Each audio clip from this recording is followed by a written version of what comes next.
반도체가 국가 대항전 성격이 될 수밖에 없는데요. 개별 기업이 삼성이 120조 현금 있지만 이게 잘못 투자하면 그냥 망할 수도 있거든요. 그러니까 이제 국가가 안 도와주면 안 되는 거예요. 여기에 또 중국을 배제하는 게 핵심인 거죠. 그래서 이제 그런 식으로 계속 갈 수밖에 없는 거고, 그거는 결국 대한 수요를 키울 수밖에 없어요.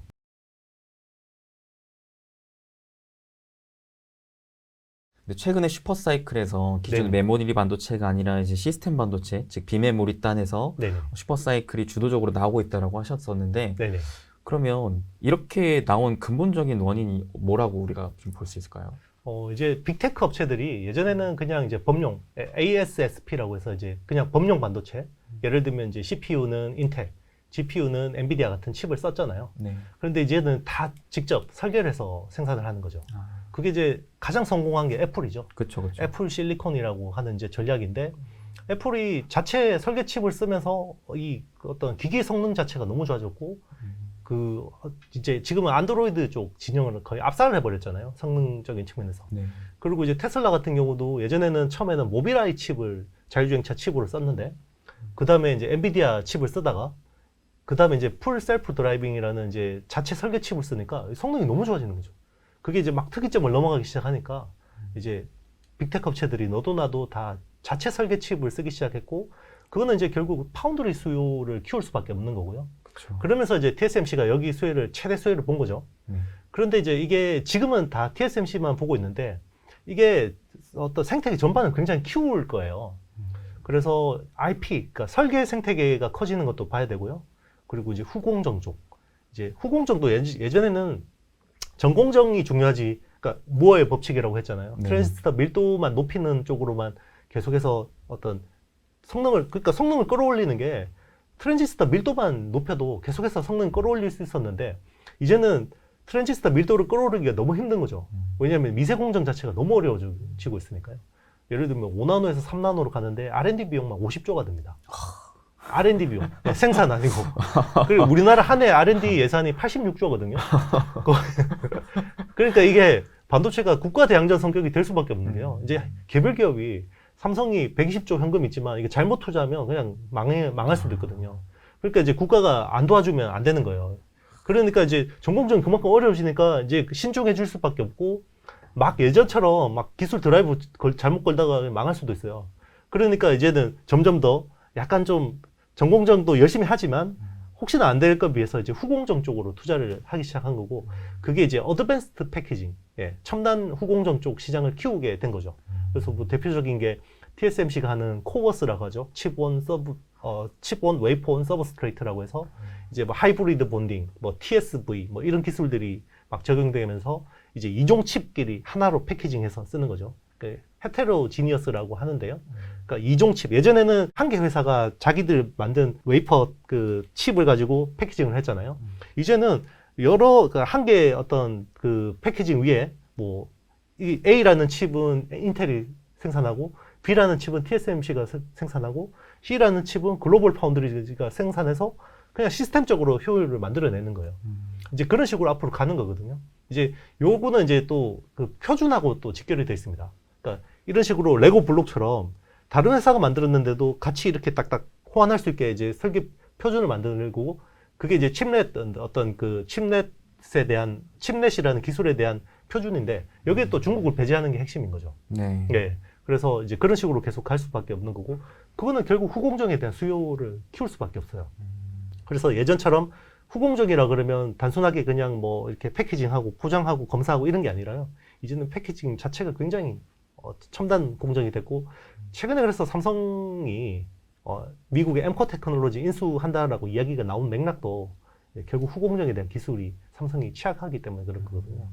그러니까 사실 한 개 사건이 있었어요. 그러니까 사실 4, 5년 전만 해도 TSMC하고 삼성의 어떤 미세공정, 선단공정 기술이 비슷했거든요. 네네. 그게, 그러니까 이제, 원래는 삼성이 더 뛰어났다고 볼 수도 있었어요. 한 2010년대. 그러니까 처음에 애플이 스마트폰, 아이폰 AP를 삼성전자한테 100% 파운드를 줬어요. 파운드리도 주고, 심지어 설계도 삼성이 좀 도와주고 막 그랬거든요.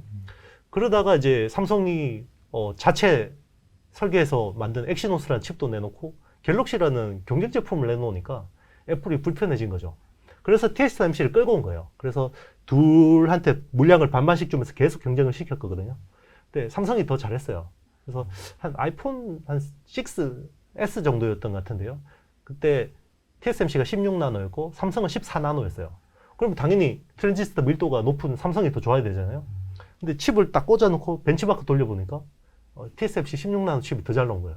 그때 난리가 났었어요. 저도 기자 시절이었는데 나중에 보니까 후공정에서 팬아웃 WLP라는 웨이퍼 레벨 패키징이라는 어드밴스드 패키징 기술을 처음 쓴 거예요. 그래서 후공정을 저렇게 잘 쓰면 와, 칩 성능이 저렇게 잘 나오는구나. 그때 이제 한 번 더 갔는데 또 삼성이 진 거예요. 삼성이 그때 이제 팬아웃 WLP를 극복하기 위해서 팬아웃 PLP, 패널 레벨 패키징이라는 기술을 부랴부랴 했는데 안 된 거예요. 수율이 안 나오는 거예요. 그래서 그때부터 아이폰 8 때부터 아마 100% TSMC로 간 거거든요. 근데 이제 파운드리라는 거는 아주 설계 잘하는 업체하고 붙어서 하다 보면 이게 계속해서 실력이 늘어날 수밖에 없어요. 그러니까 애플을 이제 TSMC한테 뺏기고 나니까 이게 기술 격차가 점점 벌어진 거죠. 그래서 10나노 때도 완전히 벌어지고 뭐 7나노, 5나노, 4나노 때는 정말 이제는 비교할 수 없을 정도가 되니까 작년에 퀄컴이라는 삼성의 우량국에. 왜냐면 퀄컴은 삼성 갤럭시에다가 AP를 납품하니까 아무래도 웬만하면 삼성 파운드리를 쓰려는 그게 있잖아요. 그럼에도 불구하고 성능이 안 나오니까 그냥 TSMC로 가버린 거죠. 근데 제가 최근에 막 열심히 공부하다가 본 게 미국이 그 중국에게 반도체 패권 전쟁에서 이기기 위한 그 기술적인 격차를 벌리기 위해 어디 투자하고 있는가 봤더니 최근에 그 반도체 후공정 3D 패키징으로 네네. 투자를 하고 있더라고요. 네네, 맞습니다. 그럼 혹시 우리가 국내 기업 쪽에서 네네. 후공정 관련해서 이런 움직임에 수혜를 받을 수 있을 만한 네네. 기업도 있을까요? 일단 이제 그 오사시라고 합니다. Outsourced Semiconductor Assembly and Test. 그러니까 시스템 반도체에서 후공정만 해주는 회사들이 있거든요. 글로벌 탑 10 중에 6개가 대만 회사예요. 네. 1등이 이제 ASE라는 회사고요. 네. 2등이 이제 미국의 엠코 테크놀로지. 그러니까 엠코 테크놀로지는 원래 한국 기업이었어요. 안남 반도체였는데 IMF 때 이제 미국으로 팔렸죠. 네, 그래서 미국 국적이 된 거고. 그리고 이제 그 웬만한 이제 3등이 이제 중국의 JCET라는 회사고, 웬만한 이제 대만 업체들이 다 있어요. 그러니까 그만큼 TSMC가 잘하니까 그쪽 이제 그 오사 생태계도 좋아질 수밖에 없는 거고. 그렇죠. 국내는 그게 사실은 아직까지 기술 수준이 너무 뒤처지고, 그리고 자금력이 없어요. 그러니까 이제는, 예전에는 후공정이 그냥 뭐 몇천억 투자, 뭐 1,000억, 2,000억 투자하면 그냥 막 이렇게 치고 나갈 수 있었는데, 이제는 조 단위 투자를 해야 되거든요. 이제 어드밴스드 패키징이라는 게 그만큼 이제 기술도 어렵고 돈도 많이 들거든요. 그러다 보니까 이제 그 국내 오삿 업체 중에서는 그렇게 뭐 좋아질 만한 게 없다고 봐요. 그런데 뭐 굳이 그나마 뭐 기술이 있는 회사는 하나 마이크론, 뭐 SFA 반도체 같은 회사들이 그나마 가능성이 있다고 보고 있고, 오히려 투자를 생각하신다 그러면 그냥 장비 회사가 나을 것 같아요. 어드밴스드 패키징 쪽에 장비를 납품하는 회사. 대표적인 이제 한미 반도체.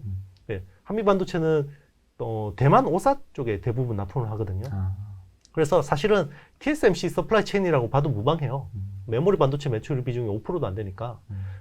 한미 반도체라는 회사가 있고, 이제 이 회사는 이제 그 후공정 쪽에 뭐 자르고 옮기고 뭐 검사하고 뭐 이런 것들을 하는 회사고, 그리고 레이저 가지고 이제 가공하는 후공정 장비들이 있거든요. 그게 이오테크닉스라는 회사가 있고, 그리고 이제 3D 구조잖아요. 2.5D 구조, 뭐 인터포저 써서 이제 이렇게 수평으로 놓고 밑에 연결하고 이런 것들을 하잖아요. 검사 장비가 되게 까다로워지거든요. 그래서 인텍 플러스라는 회사가 이제 비전계, AOI라고 하는데 광학 검사 장비 그런 쪽을 하고, 그리고 이제 원자 현미경을 들어봐야 돼요. 이제 왜냐면 TSV라는 그 구멍에다가 이거 구멍 뚫고 구리를 채우거든요. 그 지름이 1마이크로미터예요. 그러니까 이제 네, 1마이크로미터. 그러니까 이거를 원자 현미경으로 봐야 되고요. 그리고 심지어 그거를 예전에는 마이크로 범프 가지고 이렇게 붙이잖아요. 이제는 아예 그냥 구리를 도금을 해서 깎아서 만들어요. 단자를. 그게 0.5 마이크로미터거든요. 그러니까 이제는 웬만큼 이제 줌을 당겨서 봐도 쉽지 않은 거죠. 그런 쪽을 하는 게 이제 파크 시스템즈 같은 회사들. 네, 그런 회사들이 이제 최근에 뭐 주가가 많이 오르긴 했는데 이런 회사들이 계속해서 그쪽으로 수혜를 보는 건 맞아요. 네. 이게 딱 말씀하시는 거 들어보니까 결국에는 지금 우리 그 반도체 투자하시는 분들이 제일 크게 궁금하시는 게 삼성전자가 TSMC를 이길 수 있냐 없냐. 네네. 이거거든요. 그렇죠. 그래야 이겨야 삼성전자도 10만전자 뚫고 간다. 네네. 이런 관점인데 이거를 봤더니 그 과정을 봤더니 네네. 결국에는 TSMC가 우위를 가져갔었던 원인이 애플이라는 대형 그 설계 업체 네네. 밑에서 무럭무럭 자라났고 네네. 그 TSMC 밑에서 그 대만의 수많은 후공정 업체들이 네. 무럭무럭 자라났고 그렇죠. 결국에는 우두머리 역할을 가장 시발점인 역할을 하는 게 설계 업체인데 네네. 그래서 삼성전자 입장에서도 이 설계 부분에 대해서 중요성을 네네. 생각 안 할 수가 없을 것 같아요. 그렇죠. 그래서 요즘에도 계속 삼성전자 M&A 기대감 자꾸 얘기 나오는데 음. 아까 말씀하셨던 뭐 후공정도 있겠지만 네네. 이 설계 분야도 네. 생각을 안 할 수는 없을 것 같거든요. 네네. 혹시 만약에 삼성전자가 M&A를 한다면 어느 쪽으로 가능성을 좀 높게 볼 수가 있을지 혹시 생각해 일단 이제 보시나요? IP가 취약하죠. 네, 이제 뭐 일단 파운드리라는 거는 업의 본질이 서비스업이에요. 근데 삼성은 메모리잖아요. 근데 메모리는 기본적으로 자기가 갑이에요. 갑이고 그리고 이제 그 밑에 있는 그 서플라이 체인들을 파트너라고 하지 않고 협력사라고 하죠. 나한테 협력하는 애들이에요. 그러니까 내가 잘 가르쳐서 그렇게 키우면 되는 거거든요. 메모리 입장에서는. 그리고 실제로 뭐 메모리 후공정은 그냥 뭐 후공정 업체에서 그렇게 아주 뭐 그냥 특출난 기술이 필요한 건 없어요. 근데 시스템 반도체는 다르거든요. 그러니까 설계를 맡기는 애들이 굉장히 까다로워요. 그러니까 이제 자기들이 설계를 주고 이거를 생산할 때 뭐 이렇게 해줘. 그러면 옵션이 많아야 돼요. 그런데 IP가 부족한 회사들은 옵션이 기본적으로 적을 수밖에 없죠. 그리고 심지어 까다로운 회사들은 후공정까지 다 직접 지정하거든요. 우리 어떤 오사스로 해줘. AS에다가 오사스 해줘. 이런 식으로까지 다 지정하기 때문에 그런 것들 다 어떤 서비스. 근데 삼성 기본적으로 메모리 하던 애들이니까 그럼 다른 데 가세요. 뭐 이런 식이란 말이에요. 그러면 이제 안 되니까 시스템 반도체가 안 되니까 메모리에서 이제 잘하던 사람 들어서 뭐 1등 DNA를 심는다 그러는데 기본적으로 자기가 갑인 사람이 어떻게 서비스업에다가 이걸 하겠냐는 거죠. 그러니까 기본적으로 조직 문화가 바뀌어야 되고 그리고 이제 설계 IP 쪽에 어떤 그런 것들이 많아져야 되고 그리고 이제 생태계, 칩리스 생태계, 후공정 생태계 이런 것들을 수평적인 협업을 통해서 키워야 돼요. 그게 앞으로 하나하나 해결해야 되는 부분들인데 또 삼성은 또 빨리 하는 거 좋아하니까 그러면 IP 쪽에서 부족한 게 뭐냐 시스템 반도체 쪽에서 IP가 부족하잖아요. 그러면 IP 많이 지고 있는 회사들 인수하면 되잖아요. 그게 그렇죠. 이제 대표적으로 뭐 이제 네덜란드 NXP 같은 회사, 네, 세계 2위 뭐 차량 반도체 업체죠. 그리고 뭐 이제 온셈이나 아날로그 디바이스 같은 업체들을 굉장히 내실 있는 회사들이니까 그런 회사들 인수하는 것도 방법인 거죠. 그리고 뭐 후공정 쪽에서는 세계 2위 오삿 업체 엠코 테크놀로지 인수하거나 이제 그런 식으로 이제 가지고 있는 현금을 가지고 잘 배팅을 해야죠. 네. NXP 인수는 사실 네. 예전부터 계속 얘기가 많이 네네. 나왔었잖아요. 네네. 근데 이제 현실적으로 진행을 할 때 있어서 네네. 해외 국가 기업들이 네네. 그거를 자꾸 반대하고 있는데 네네. 이게 과연 현실적으로 삼성전자 인수할 수 있는 건가요? 쉽지 않아요. 쉽지 않죠. 예, 예전에 그냥 어떻게 보면 글로벌 밸류 체인일 때는 굉장히 수월하게 할 수 있었는데 지금은 각국의 승인을 받아야 돼요. 일단 EU 받아야 되고 미국 받아야 되고 뭐 EU하고 미국은 어느 정도 한다 해도 중국하고 일본 설득해야 되거든요. 네. 아마 거기서 또 딴지를 넣을 가능성이 높죠. 그러니까요. 네. 가뜩이나 지금 미국은 치포 동맹으로 자기네들이 더 우위에 서려고 그렇죠. 하고 있는데 맞습니다.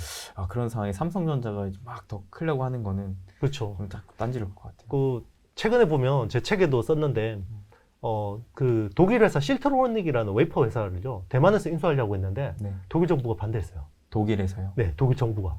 왜냐하면 지금은 어떻게 보면 저기 민진당 정권 자체가 반중인데 다시 국민당이 잡아가지고 친중이 되면 우리 독일 기술이 중국으로 흘러갈 수 있다라고 우려를 하는 거죠. 그건 분명히 또 미국이 뒤에 있었을 거예요, 아마. 네. 그러니까 이제 이런 이제는 어떻게 보면 정치와 안보가 이제는 변수가 된 거죠. 예전에는 그냥 경제적인 이유만 따지면 다 해결이 됐는데 지금은 정치하고 안보라는 변수가 생기니까 불확실성이 너무 커지는 거예요. 네. 그래서 M&A가 이제 녹록지 않죠. 네. 그러니까요. 네. 근데 사실 만약에 삼성전자가 그런 IP 회사라든지 네네. 아니면 후공정 업체를 만약 인수를 한다면 네. 그러면 그에 따라서 추가적으로 수혜를 기대할 수 있을 만한 또 네. 대표적인 종목들이 있을까요? 일단 후공정 쪽으로 만약에 인수를 한다 그러면 아까 말씀드린 그런 회사들을 보면 되는 거고요. 소부장 업체들. 네네, 맞습니다. 그리고 이제 시스템 반도체 쪽으로 이제 만약에 인수를 한다 그러면 국내 쪽에서 어떤 이제 수혜를 볼 수 있는 뭐 회사들이 있죠. 예를 들면 뭐 아주 중요한 부품은 아니지만 이제 반도체 패키징 할 때 필요한 이제 리드 프레임 같은 이제 해성 DS라는 회사가 이제 그런 쪽으로 이제 뭐 어떤 차량 반도체나 그렇죠. 뭐 이런 쪽으로 이제 아무래도 꽤 많이 하고 매출 비중이 70% 차지해요. 네. 그리고 이제 차량 반도체 쇼티지 났을 때 그리고 대부분 장기 공급 계약으로 많이 돌려놨어요. ST 마이크로나 인피니언 이런 회사들하고. 그래서 굉장히 어떻게 보면 지금은 이제 실적이 피크아웃하고 좀 내려오고 있으니까 안 좋은데 이게 만약에 M&A 이슈로 온다 그러면 한번 또 다시 뭐 이제 붙을 수 있고 그리고 기판주들을 좀 봐야 될 것 같아요. 국내에서. 기판은 왜 봐야 될까요? 왜냐하면 후공정이 계속 중요해질수록요. 예전에는 그냥 칩을 이렇게 원칩으로 놓으면 이때 그때 서브스트레이트 면적 자체가 좁잖아요. 네. 굳이 클 필요가 없잖아요. 근데 이제는 여러 개의 칩을 놓으려면 서브스트레이트 면적 자체가 커져야 되죠. 네. 그러니까 이제 대표적으로 기본적으로 필요한 게 플립칩 BGA라고 해서 플립칩 볼 그리드 어레이라는 그쪽 기판이 이제 커질 수밖에 없죠. 그런 쪽은 이제 삼성전기. 사실 제일 잘하는 건 일본 회사예요. 이비덴하고 신코라는 회사가 제일 잘하는데 근데 국내에서는 그래도 삼성전기가 서버 쪽으로는 좀 일부 들어가고 있고 그리고 이제 대덕전자 이런 회사들이 이제 좀 하고 잘하고 있으니까 대덕전자 뭐 코리아 서키트 이런 회사들도 좀 하고 있습니다. 네.